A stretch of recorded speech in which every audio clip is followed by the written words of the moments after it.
पर्यन्तानं नमो सिद्धार्णं नमो आयर्याणं नमो वज्रायाणं नमो लोहे सव्वसा एषु पञ्च नमुकारो सव्वपापप्रणाशनं मङ्गलानं च सव्वेसिं परमं हवैमम्। जय जगजीव जोनि वेयाणो जगगुरु जगानंद जगन्नाथ जगबंधु जय जगत्प्रियामहो वै। जय सुयान बभो तीर्थयारणम् अपचिमो जय जय गुरुलोगाणं जय महप्पा महावीर सर्वारिष्ट प्रणश्र सर्वाभीष्टार्थदायि सर्वलब्धि निधानाय श्री गौतम स्वामिने श्री सुधर्मा स्वामिने नमः। अज्ञानतिमिरान्धानां ज्ञानाञ्जनशलाकया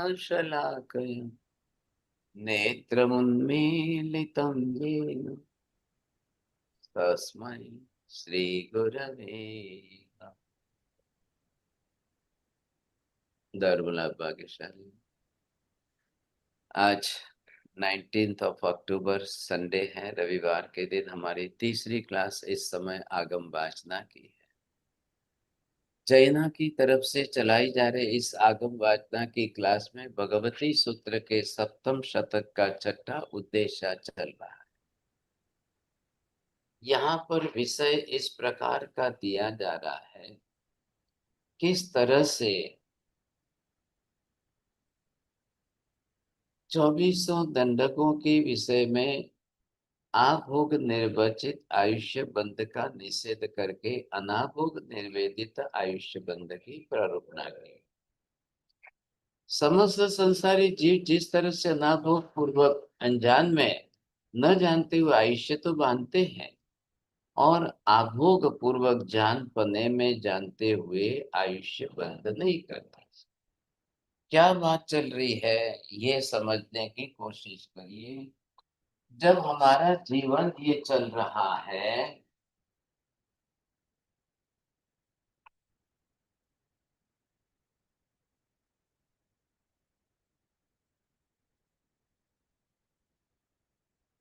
अब यहाँ पर आते आते जब आपको अपना आयुष्य समाप्त करना है तो यहाँ मृत्यु होने ही वाली है। अब ये मृत्यु मान लो कि आपकी 100 बरस की अवधि में पूरी होती हो, कब मृत्यु होगी पहले विजय भाई? मरशु त्यारे आयुष्य कर्म समाप्त थशे के आयुष्य कर्म समाप्त थशे त्यारे मरशु? बोलो पारुल बेन, ख्याल આવી ગયો? સાહેબજી આયુષ્ય કર્મ સમાપ્ત થશે ત્યારે મરશું। अब यहाँ पर ये आपने देखा है कि ये आयुष्य की समाप्ति है। अब दोनों तरफ से समझिए, जब आयुष्य कर्म की समाप्ति होगी तब मृत्यु होगी। कई बार एक्सीडेंट और अटैक के अंदर मृत्यु पहले होती है, तब जाके आयुष्य कर्म समाप्त होता है। ऐसे में जब आयुष्य टूटता है, आपका मृत्यु का समय नहीं है लेकिन आयुष्य समाप्त, मृत्यु हो रही है। अब वो एक्सीडेंटल है, अटैक है, जिस कारण से भी आपके आयुष्य की समाप्ति हो रही है और वहां पर आपकी मृत्यु तो निश्चित हो रही है। अब आप क्या करेंगे, कैसे करेंगे साहब? ऐसी स्थिति के अंदर हमें ये देखना है कि आयुष्य तो समाप्त होना है, लेकिन अब यहाँ पर हम जब नया आयुष्य का बंध करते हैं,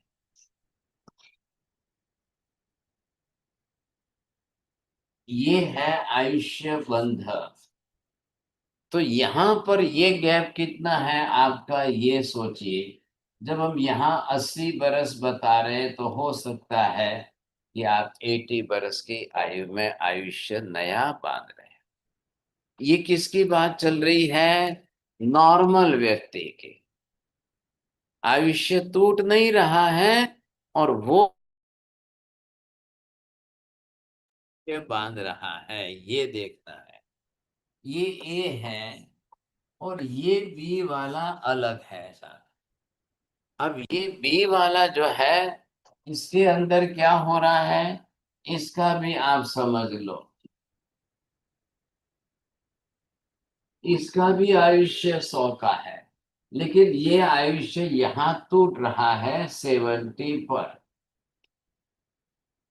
यहाँ आयुष्य टूट रहा है। अब ये क्या करेगा साहब, आयुष्य टूटने के साथ ही अब इसको नया आयुष्य बांधना पड़ता है।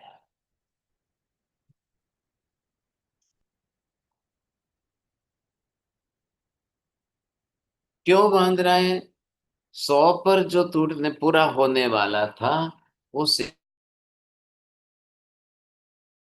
क्या कारण है? अब पॉसिबिलिटीज है, क्या हो गया?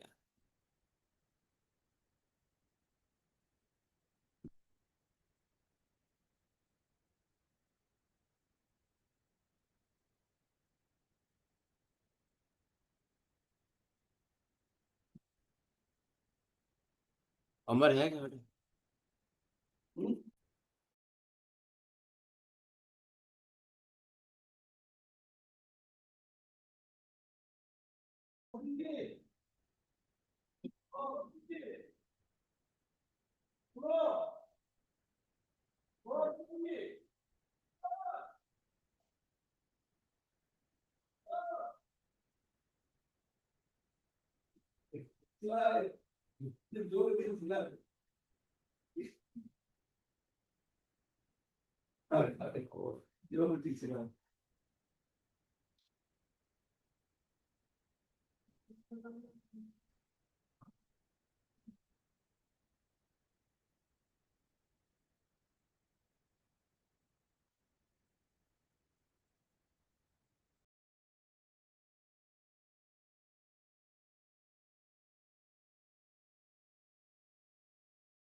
तो यहाँ पर आप क्या देख रहे हो, किस तरह से ए एंड बी, बोलो।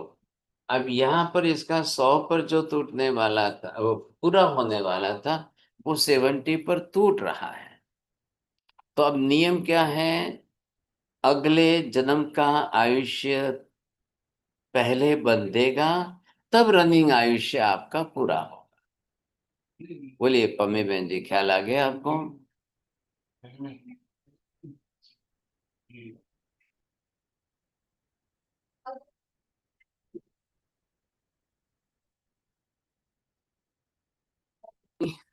अगर एक का आयुष्य 100 साल का है और फॉर सम रीजन और द अदर इट शॉर्टन्स, देन जो आयुष्य अभी पूरा करने का है उसके पहले वो नए आयुष्य का बंद करेगा, नए भव का बंद करेगा। बोलो पारुल बहन, व्हाट इज द रूल्स?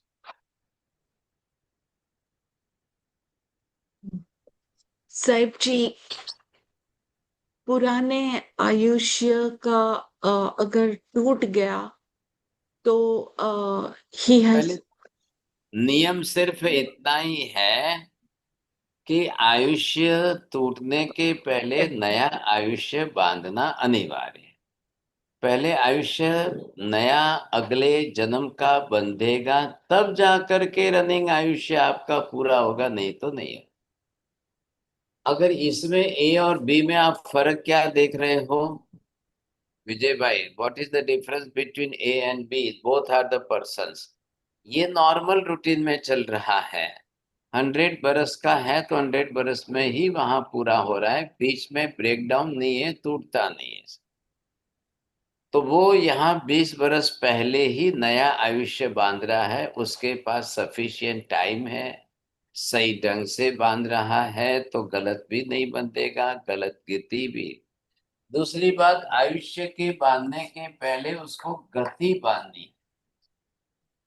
अब जिस गति का बंद होगा उसके अनुरूप उसका आयुष्य बंद होगा, ये भी ध्यान रखिए।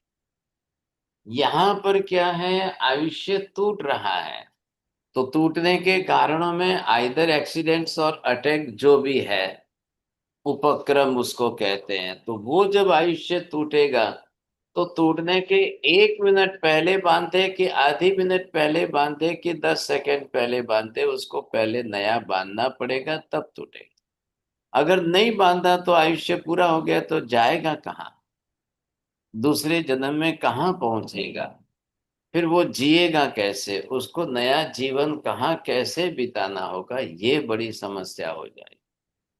इसलिए कंपलसरी उसको जो है नया बांधना ही पड़ता है। ऐसी स्थिति के अंदर अब ये हमें समझना है यहाँ पर। तो इसके लिए क्या बता रहे हैं, अब ये जानते हुए बांध रहे हो कि अनजाने में बंध रहा है? विजय भाई, व्हाट इज द क्वेश्चन? दूसरे जानते मोहनीय हुए कर्म, बांध रहे हो या अनजाने में बंध रहा है? मोहनीय कर्म आदि दूसरे कर्म जीव जान बूझ करके बांधता है तब जाकर बनता है, नहीं तो नहीं बनता है, ये बात है। अब यहाँ पर क्या है कि आपको जानबूझ करके बांधना तो पड़ेगा ही पड़े, ऐसे तो नहीं चलेगा। अब आप जानते हुए जानबूझ करके बांधो सही ढंग से, तो आपकी अवेयरनेस में आप सही ढंग से बांधेंगे तो प्लस पॉइंट में फायदा अच्छा है। आप समझ गए? तो फिर ये फायदा अच्छा आपके लिए है। मैं सही ढंग से गति भी बांधू, आयुष्य भी बांधू, लेकिन 99% लोग अनजान होते हैं, क्योंकि आयुष्य कर्म एक ही बार बंधने वाला है, बाकी के 7 कर्म तो एवरी मोमेंट है, और पूरी लाइफ के अंदर 100 बरस की पूरी लाइफ में एक बार बंध।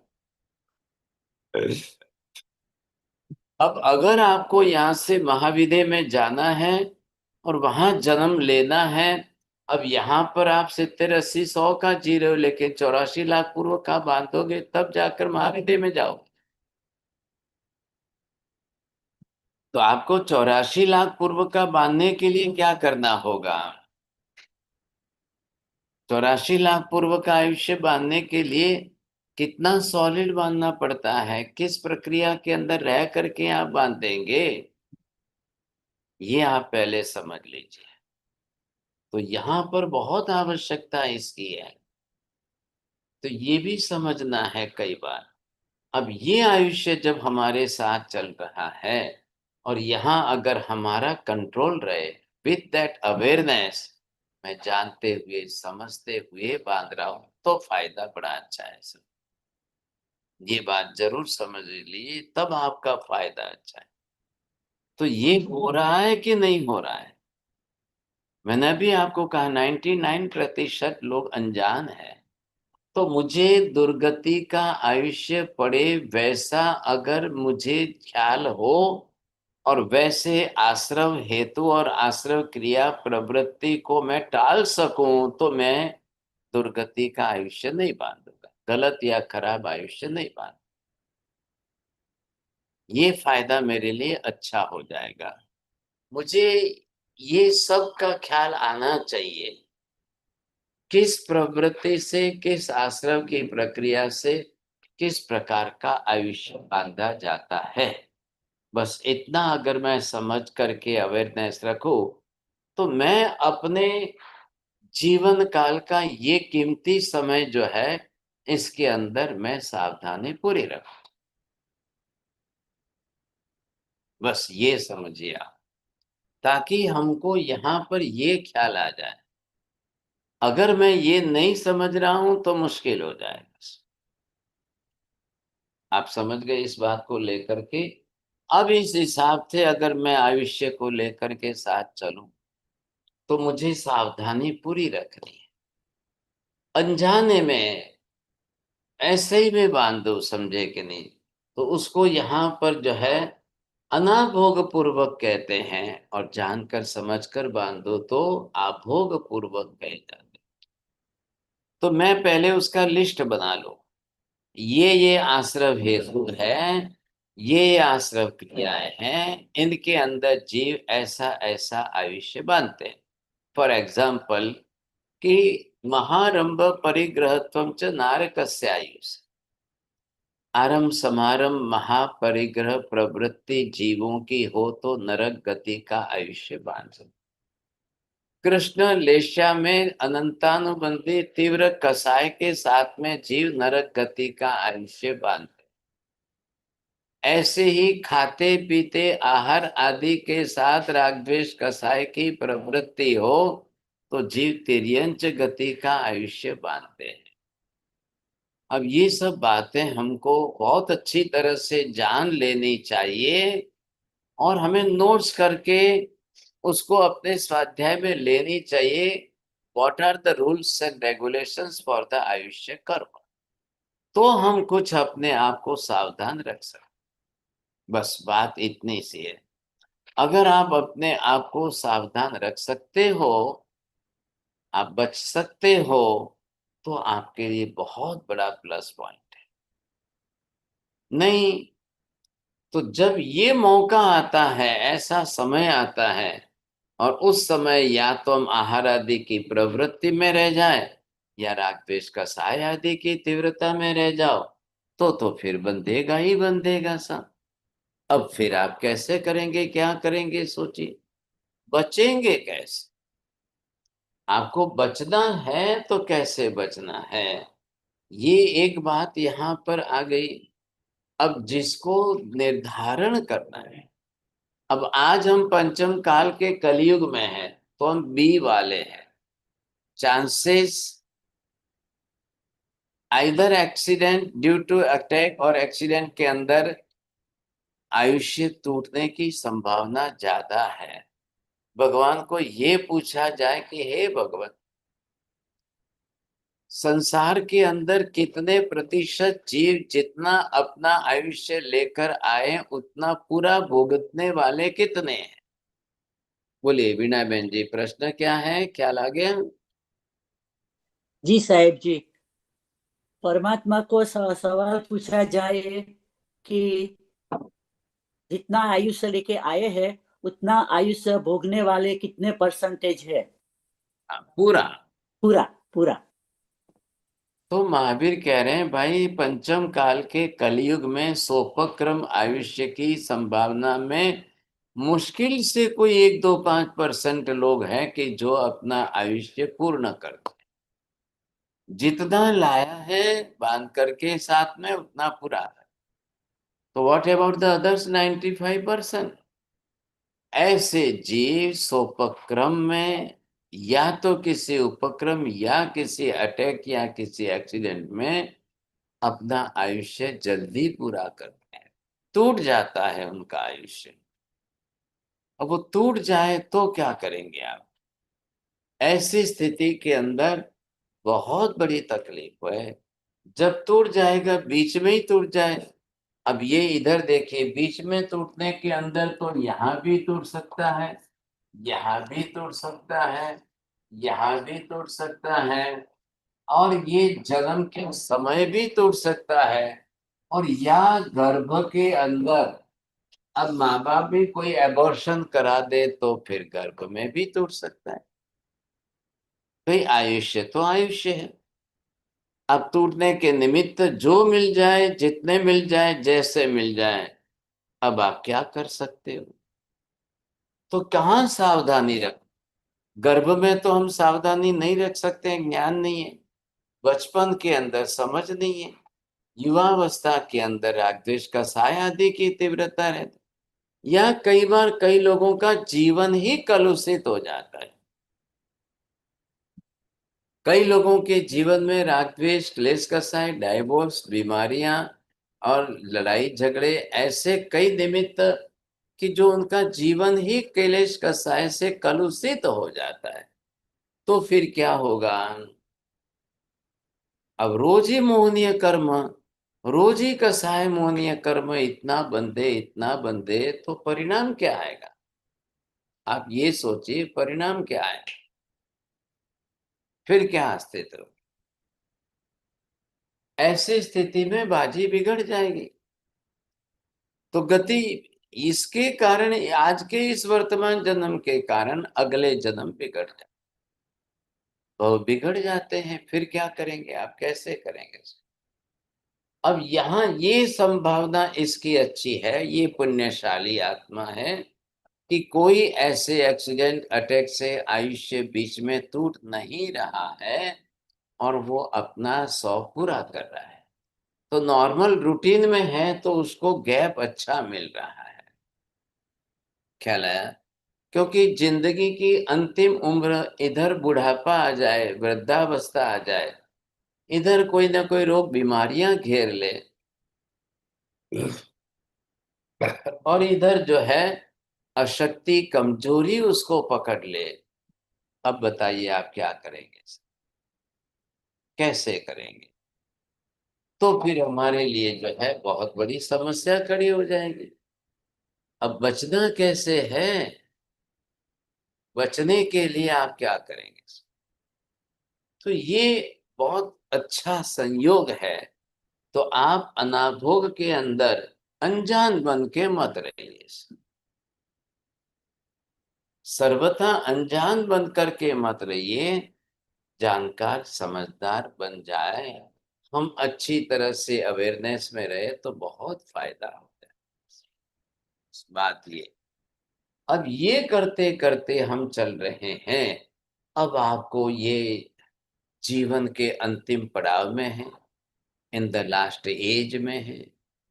अगर आप स्वस्थ हैं, निरोगी हैं, और निरोगी रहना तो ठीक है, शरीर के लिए रोग बीमारियां नहीं है, लेकिन कसाय परिणति ना हो, लेश्या खराब ना हो जाए, आहार आदि की प्रवृत्ति में ही जीवन न बीत जाए, कम से कम छोटी मोटी तपश्चर्या साथ में चलती रहे, तो हम व्रत पचखान में रहेंगे साथ। तो व्रत पचखान में रहने का भी फायदा हो गया। तो खाते पीते आयुष्य नहीं बंधेगा, आपको ये होगा कि हाँ जी, आप आयुष्य खाते पीते नहीं बांध रहे। ये प्लस पॉइंट है। आगे चलिए, तो यहां कह रहे हैं कि भाई वैमानिक यावत पर्यंत, अब मनुष्यों के विषय में इतना विशेष है कि जैसे औधिक जीवों के विषय में, अब इसका क्या है, तो ये कहते हैं कि भाई यहाँ पर सचमुच समुच्चय जीवों और 24 दंडकवर्ती जीवों के कर्कश वेदनीय और अकर्कश वेदनीय कर्म बंध के संबंध में सहेतुक निरूपण किया। ये क्या कह रहे हैं कि जीवों के कर्कश वेदनीय कर्म बंध जाते हैं, उनका पता तब लगता है कि जब वे उदय में आते हैं, नहीं तो अंदर तो कोई जानते ही नहीं ऐसा। और फिर कर्कश वेदनीय कर्म भोगते समय अत्यंत दुखरूप प्रतीत हो। अब स्कंदक आचार्य के शिष्यों ने पहले किसी भाव में कर्कश वेदनीय कर्म बांधे थे, अकर्कश वेदनीय कर्म भोगने में सुखरूप प्रतीत होते। अब जैसे कि भरत चक्रवर्ती आदि बांधे थे। कर्कश वेदनीय को बांधने का कारण है 18 पापस्थान का सेवन, अकर्कश वेदनीय कर्म बांधने का कारण इन्हीं 18 पापस्थानों का त्याग है। तो क्या हमने 18 पापस्थान की प्रवृत्तियों के पचखान कर रखे हैं? हमने त्याग करके रखा है कि नहीं, ये आपको देख लेना है। नरक आदि जीवों में प्राणातिपात और पापस्थान में विरमण न होने से अकर्कश वेदनीय कर्म नहीं कर सकते। अब वहां तो हिंसा प्रवृत्ति आदि काफी बड़े पैमाने पर चल रही है। लेशा खराब हो गई, कृष्ण लेशा हो गई, तो कर्म का बंध वहां पर अनेक गुना ज्यादा बढ़ जाएगा। ऐसी स्थिति में क्या करना है, कैसे करें हम, कर्म बांधने से बचे तो कैसे, ये बात यहाँ पर हमें समझनी है। अब जीव इसी तरह से देखिए, अगर आयुष्य कर्म के बंद होने का समय आया है और आप कोई अशाता वेदनीय की बीमारी, उस समय आपकी वेदना पीड़ा अशाता वेदनीय की ज्यादा, अब आप क्या करेंगे, कैसे करेंगे बताइए। तो आपका जो अशाता वेदनीय कर्म है वो आपको और ज्यादा परेशान कर देगा, और ज्यादा राग द्वेष बढ़ जाएंगे, और ज्यादा क्लेश का साय बढ़ जाएगा। अब इससे आप बचेंगे कैसे बताइए, कैसे बचना, तो ये बहुत पहले ही हमें समझ लेना चाहिए। अशाता वेदनीय आज का तो है नहीं साहब, कब के बांधे हुए कर्म है, किस जन्म के बांधे हुए कर्म है, और इसी समय उदय में रहे। ये पीरियड जो है, ये समय, इस समय अगर वो उदय में रहते हैं तो भाई साहब फिर बड़ा भारी मुश्किल हो जाएगा। बचना कैसे है ये देखें, बचने के लिए कैसे क्या करें, तो ये कर्म बंध से पहले आपको देखना है। कर्म बंध से बचने के पहले हमें पहले सोचना है। अब अशाता कितने लोगों को सहन होती है, वेदना है ना, आखिर दुख है, दर्द है, वेदना है, पीड़ा है, अन्य रोग आदि की वेदना पीड़ा है, और फिर ये कर्म उसमें और ज्यादा चलेंगे, और ज्यादा बढ़ जाएंगे, तब आप क्या करोगे, ऐसी स्थिति में बचेंगे कैसे। तो ये बहुत अच्छी तरह से समझना है, कर्म हमारे साथ चल रहे हैं और कर्मों के इस निमित्तों को हमें अशाता के समय में भी आपके पास ज्ञान सही है, समझ आपके पास अच्छी है, उस समय आर्त ध्यान में न रहे हम, और अशाता के उदय में भी अगले जन्म का आयुष्य का बंधना अगर हो जाए तो कम से कम आर्त ध्यान में नहीं जाए, वेदना पीड़ा की अनुभूति में तो नहीं बीतेगा। इतना तो आप समझ सकते हैं। नहीं तो फिर क्या हो, बहुत गलत हो जाए, बहुत। तो बचने के लिए हमारे पास जो विकल्प है उसको देखिए आप। तो यहाँ पर शाता वेदनीय कर्म कैसे बनते हैं, अशाता वेदनीय कर्म कैसे बनते हैं।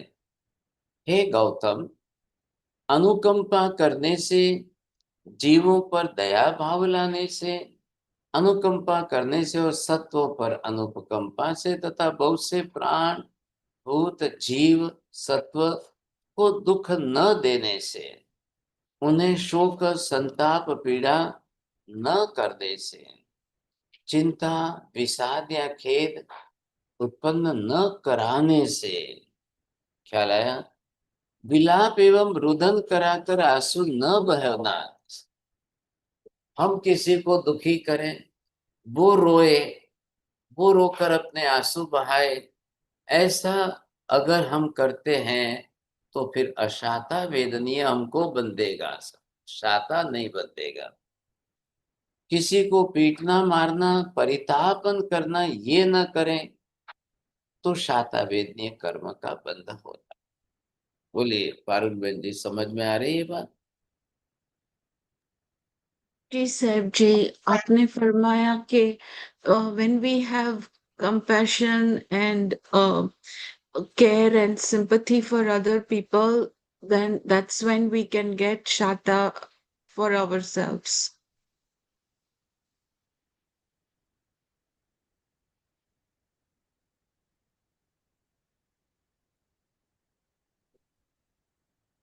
अब दोनों के कारण आपको बता रहे हैं क्या, ये हमें प्रवीण जी ये कारण और इसके कारण दोनों का लिस्ट बनाकर तैयार रखना चाहिए। बस अगर आपने दोनों का लिस्ट तैयार बना करके रख दिया तो फिर आप जो है अपनी तरह से इसको अवॉइड कर सकते हो, इसको तैयार करके आचरण कर सकते हो। अशाता को बांधने वाले कारणों को हम कैसे घटाएं, कैसे छोड़ें, तो ये काम हो जाएगा आपका। आप अशाता को टालिए, अशाता के बंधाने वाले कारणों को टालना है। तो वो कारण कौन से है? अब आपको शाता वेदनीय कर्म बांधना है। क्यों भाई साहब? शाता वेदनीय कर्म शुभ पुण्य प्रकृति है। वो आपको जो है शारीरिक सुख, वाचिक सुख, मानसिक सुख अच्छे प्रकार से, लेकिन उसके लिए आपको शाता वेदनीय कर्म उपार्जन करना पड़ेगा। तो उसके कई कारण आपको दे रहे हैं ना यहाँ पर। नंबर 1, आपके दिल में अनुकंपा आ रही है।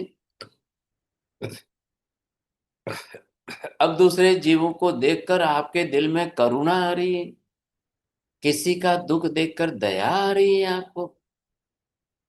आप किसी का रोग, बीमारी, दुख दूर करने के लिए कोई साथ सहयोग कर रहे हो आप अच्छी तरह से, कितना फायदा हो जाएगा। है परोपकार का पुण्य। तो शाता वेदनीय जो है ये आपके लिए ये पुण्य की शुभ प्रकृति है। अशाता वेदनीय ये पाप की अशुभ प्रकृति है। तो ये निश्चित हो जाएगा कि ये आपको रोग बीमारी देगी, ये आपको सुख शाता अच्छी देगी सर। अब बताइए कौन नहीं चाहता है? संसार के अंदर अनुभव करने के लिए कौन नहीं चाहता है? चाहते तो लोग हैं सुख शाता अच्छे, लेकिन जब आप शाता वेदनीय कर्म के आश्रव हेतुओं का आचरण करके नया शाता वेदनीय कर्म बांधेंगे तब उदय में आएगा, तब सुख शांति मिलेगी। नहीं तो फिर संभावना नहीं है। आप ये दोनों बात समझ करके चलिए, फिर कोई चांस नहीं। अब लोग दया करुणा न करके निर्दयता लाए, क्रूरता लाए तो फिर अशाता वेदनीय बंधेगी बंधे। आप किसी को दुख दोगे, किसी को कष्ट पहुंचाओगे, किसी को तकलीफ देंगे, if you will do the mental harassment for any other person, तो आप अशाता वेदनीय कर्म बांधेंगे। आप बोलेंगे ऐसा कि किसी को हर्ट हो, आप अशाता वेदनीय कर्म पहले बांधेंगे। अब ये आपको टालना है कि नहीं टालना है, पहले ये बात करो। आप टाल सकते हो, टल सकती है बातें, क्योंकि कारण हमारे हाथ में है। अब आपको किन कारणों का सेवन करना है, किन कारणों को अवॉइड करना है, ये हमारे हाथ में बाजी है। अब इनको हम समझ लें अच्छी तरह से भाई साहब। अब इसी तरह से संसार के अंदर जो प्राणी हैं, जीव हैं, भूत हैं, उन जीवों पर दया करनी है, करुणा करनी है।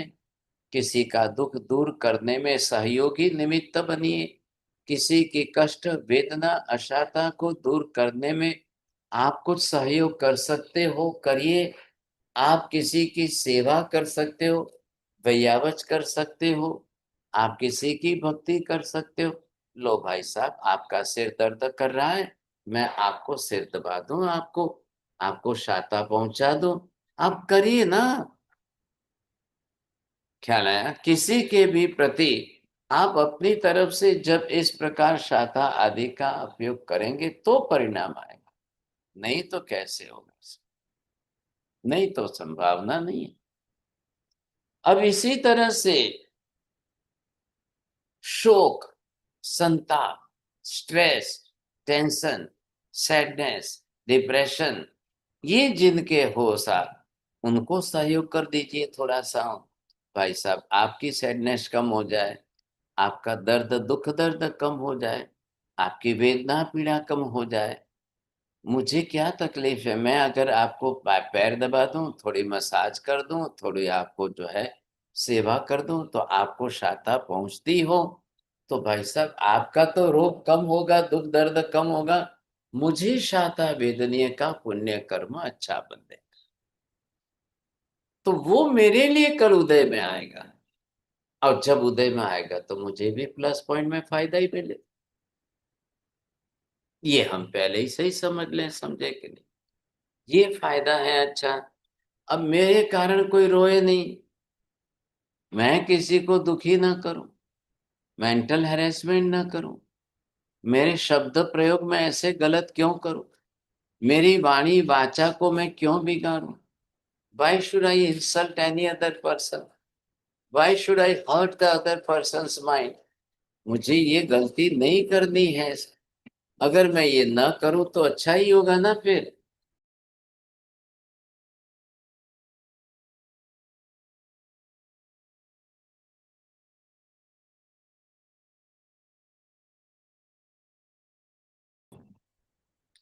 अब ये जो है शाता अशाता, ये हमारे हाथ में है कर्म। हमको बांधने हैं कि नहीं बांधने हैं, आप अपना निर्णय करिए। समझे, सबको अपनी अपनी तरह से निर्णय करने। अब महावीर आपको सारे कारण खोल करके स्पष्ट करके दे रहे हैं। ख्याल आया? अब फिर आप ये नहीं बोलेंगे मैं तो जानता ही नहीं था, I was unknown about that. अब ये नहीं बोलना है आपको, आपको क्लियर कट सामने से दे रहे हैं, समझे कि नहीं। अब यहाँ पर दूसरों को दुख देना, किसी को शोक उत्पन्न कराना, जीवों को विषाद या खेद उत्पन्न कराना, हमारी तरफ से किसी को टेंशन पहुंचाना, कोई हमारे लिए कोई स्ट्रेस और टेंशन लेवे, दूसरों को रुलाना, हम कुछ ऐसा बोले कि दूसरे रोए, हम किसी को कुछ बोले कि विलाप करे साम, या किसी को मारना पीटना करे हम, या किसी को संताप परिताप करे हम, समझे, टॉर्चरिंग करना आदि हो गया। ये बहुत से प्राणभूत जीव आदि सत्वों के ऊपर शोक उत्पन्न करे, परिताप संताप पहुंचाए, ये सारे कारण जो है अशाता वेदनीय कर्म बांधने के कारण है।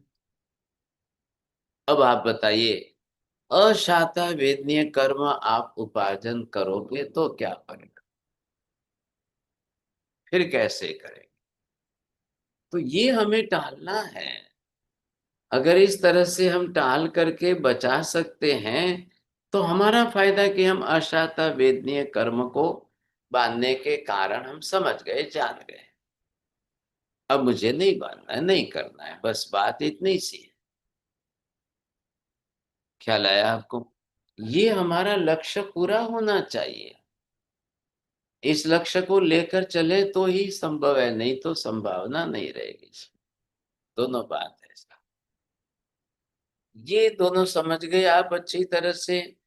अब इन शाता अशाता वेदनीय कर्म बंध, अब इसके कारण आदि हम समझ गए हैं। अब इसको देखिए साहब, अब आगे का विषय आ रहा है कि जम्बू द्वीप आदि के अंदर जो है, अब यहाँ पर आपको किस प्रकार से कैसे अलग अलग कारण आदि मिलते हैं, तो यहाँ आराओं की व्यवस्था आप जानते हो। अब ये आरे बदलते हैं, बदलते आरों की एक भवितव्यता नियति निश्चित है सर। अब ये नियति जो निश्चित है उसके हिसाब को आप देखिए, समझिए।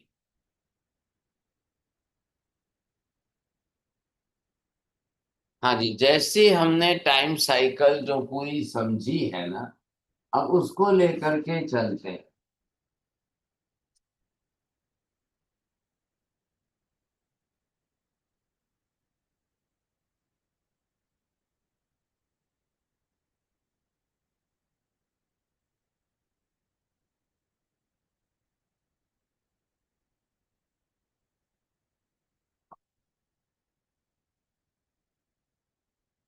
अब ये कौन सा है, कि जिसके अंदर आप घटते घटते घटते जा रहे हैं, इसलिए इसका नाम क्या रखा है? अवसर्पिणी काल।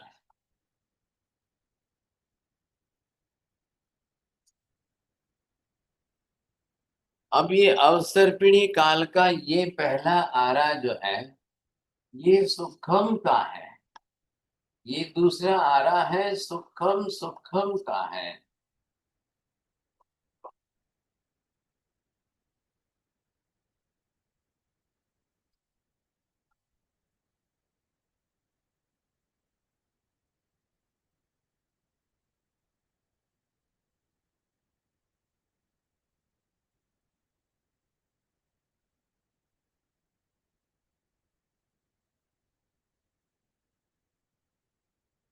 हाँ जी, देखिए इधर। अब ये पहला आ रहा है चार कूड़ा कुड़ी सागरों का। मल्टीपल सुख जिसको आप बोलते हो, उसका नाम रखा है सुखम सुख।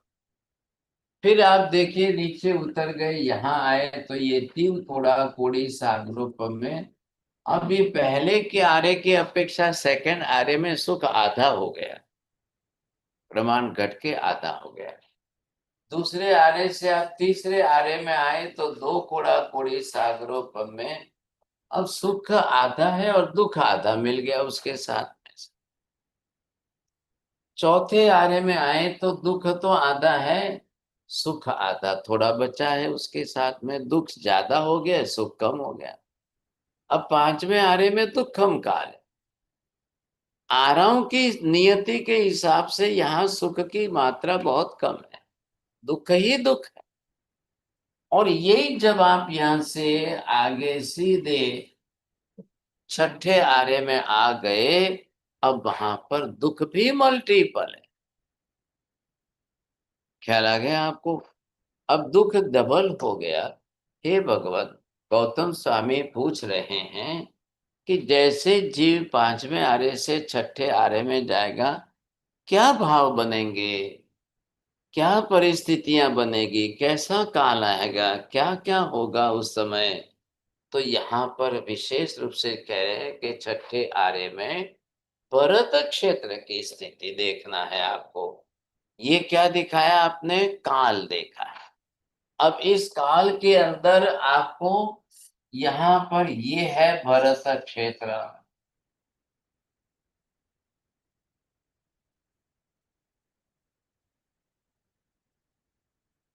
ये नॉर्थ भरत है, ये साउथ भरत है। अब ये गंगा है, ये सिंधु है, और ये हमारा भारत यहाँ पर है समझे। अब यहाँ पर जब छठा आरा आएगा, ये पांचवा समाप्त होकर के ये काल जब हम यहाँ पर आएंगे तब क्या होगा? तो छठे आरे में भरत क्षेत्र के अंदर स्थिति अत्यंत दुखदायी है। दुख विल मल्टीपल। दुख जो आज है उससे कई गुना ज्यादा बढ़ जाएगा समझेंगे। अब वो दुख इतना असह्य हो जाएगा लोगों को, अत्यंत संकट वाला, आपत्तियों वाला, भयंकर हो जाएगा, हृदय विदारक हो जाएगा दुख। और फिर अनेक रोग बीमारियां बढ़ जाएगी, और शीत ताप वर्षा आदि से दुस्सह्य एवं वनस्पति रहित हो जाए। अब इधर देखिए छठे आरे में विजय भाई, टेम्परेचर जो है 90 के ऊपर चला जाएगा तब क्या होगा?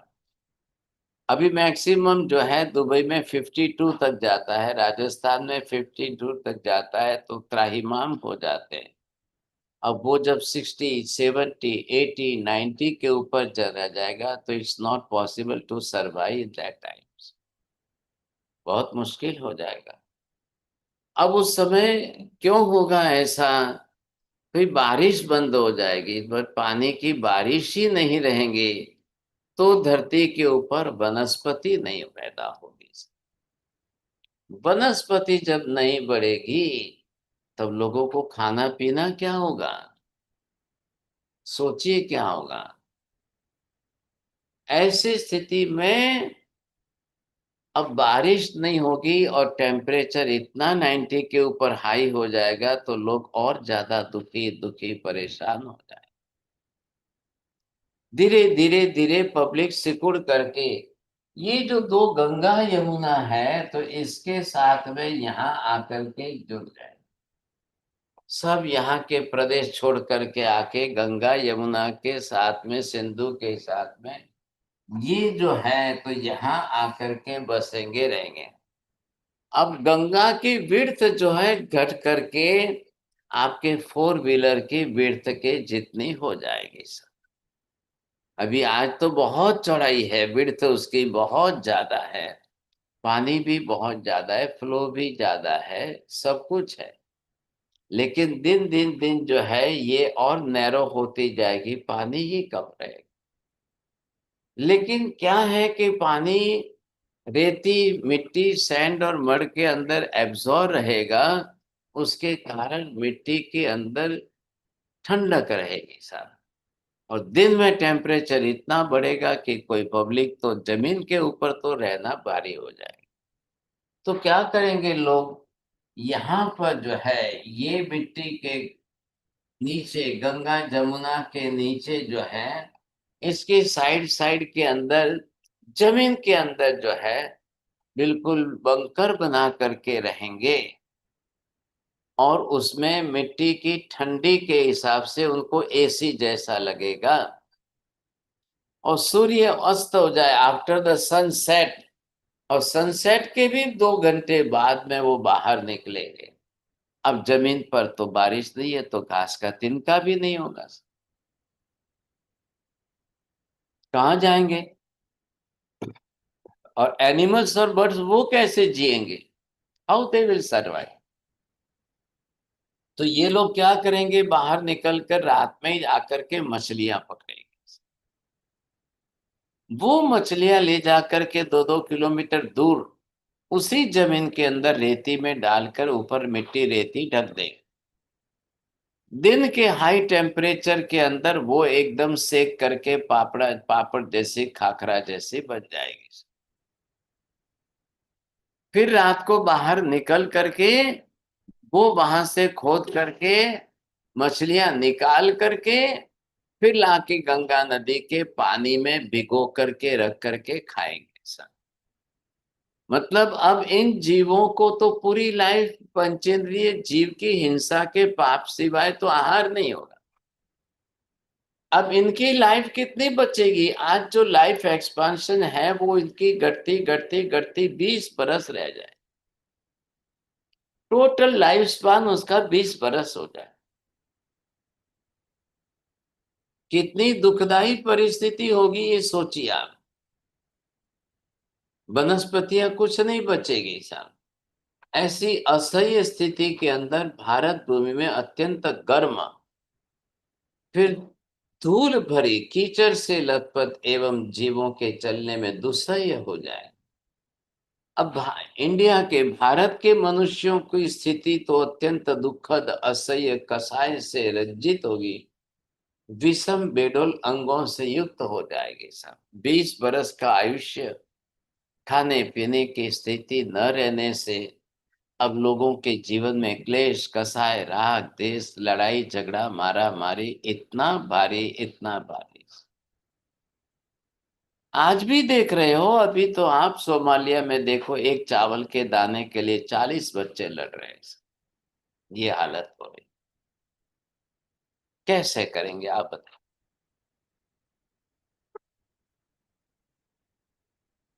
अब इतने लंबे काल तक 21,000 बरस और आयुष्य 20 बरस, अब 20 बरस के इतने भव आप करेंगे क्या? कैसे संभव है सोचिए। इतने लंबे काल तक ये असह्य दुख और इतना क्लेश कसाय बढ़ जाए, इतना बढ़ जाए, कल्पना के बाहर। फिर ये 5वां आरा, यहाँ 6ठा आरा बीत जाए और यहां से आप देखिए उत्सर्पिणी कालखंड शुरू होगा। अब ये 26 यहाँ पर आएगा तो ये जैसे छठा आरा यहाँ था, वैसे ये पहला आरा उत्सर पीढ़ी का आएगा। तो ये भी 21,000 बरस का है और ये भी 21,000 बरस का काल है। टोटली 21 और 21 42,000 बरस तक ये कंडीशन बनी रहे। अब इसका उपाय क्या है विजय भाई? सीधे महाविद्य में चले जाओ, वहां 84 लाख पूर्व का आयुष्य हो तो ये देखने की नौबत ही नहीं आए। बढ़िया अच्छा उपाय है। बोलिए पमी बहन जी, जाना है यहाँ जन्म लेना है कि महाविद्य में जाकर के वहां इतना लंबा आयुष्य चलेगा? उतने में तो 21,000 बरस के तो यूं बीत जाएंगे, आपको देखने भी आने की आवश्यकता नहीं रहेगी। लेकिन वैसा आयुष्य बांधकर आपको मनुष्य गति में महाविद्य में जाने का पुण्य उपार्जन तो करना पड़ेगा। उसका पहले वैसा आपको आयुष्य उपार्जन तो करना पड़ेगा, तब संभावना बनेगी। ऐसे ही तो नहीं बनती है। तो ये पूरी संभावना हमारे लिए है, चांस हमको पूरा मिल रहा है। ख्याल आया आपको? अब ये बात यहाँ पर छठे आर्य का वर्णन जो है मनुष्य पशु पक्षी आचार आदि के बारे में काफी चला है। अब इसके अंदर मनुष्य का आहार प्राय मांस मछली मृतक का होगा। मांसाहार आदि करने से फिर शील गुण मर्यादा त्याग प्रत्याख्यान कुछ भी नहीं होगा। व्रत नियम पचकांड तो कुछ भी संभव नहीं होगा। सब धर्म से विमुख होंगे, अधर्म की प्रवृत्ति जीने वाले। अब इस तरह से जमीन के अंदर गाड़ करके फिर उन्हें जिस तरह से ऐसा ही उनका जीवन चलेगा सब। अब ये लाइफ कैसी बनेगी आप कल्पना करके देखो। उसके पहले हमें अगर इन छठे आरे में नहीं जाना है, नहीं जन्म लेना है, तो पहले हमको निर्णय अपना बहुत ज्यादा कर लेना पड़ेगा।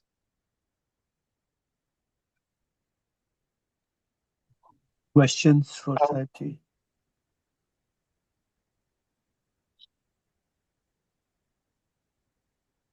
સાહેબ Vijaybhai I want to ask સાહેબ તમે હમણાં નિર્ણય લેવાનું કીધું એટલે પાપ નહીં કરવાનું એ જ એનો અર્થ છે ને કે જેથી છઠ્ઠા આરામાં જવું ના પડે.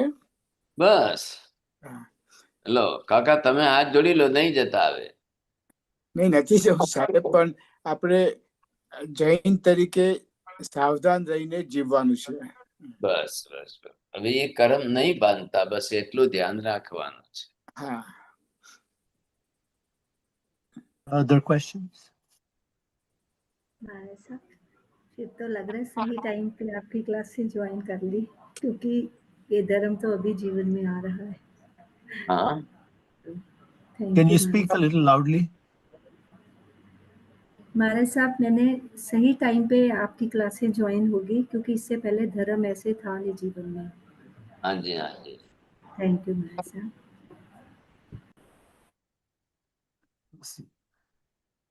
Other questions? नमो Sahib ji, हरियंताणम नमो सिद्धाणम नमायर्याणम नमो वज्रायणम नमो लोये सप्प साहुणम एषु पंच नमुकारो सव्व पाप प्रणाशनम मंगलाणं च सव्येसिं परमं हवै मंगलम्। मंगलम भगवान वीरो मंगलम गौतम प्रभु मंगलम स्थूलिभद्रात्या जैन धर्मोस्तु मंगलम। चत्तारि मंगलम अरिहंता मंगलम सिद्धा मंगलम साहु मंगलम केवली पन्नतो धम्मो मंगलम। चत्तारि लोकोत्तमा अरिहंता लोकोत्तमा सिद्धा लोकोत्तमा साहु लोकोत्तमा केवली पन्नतो धम्मो लोकोत्तमो। चत्तारि शरणं प्रव्रजामि अरिहन्ते शरणं प्रव्रजामि सिद्धे शरणं प्रव्रजामि साहु शरणं प्रव्रजामि केवले पन्नतं धम्मं शरणं प्रव्रजामि। सर्वमंगल मंगल्यम सर्वकल्याणकारणम प्रधानम सर्वधर्म जयनम जयति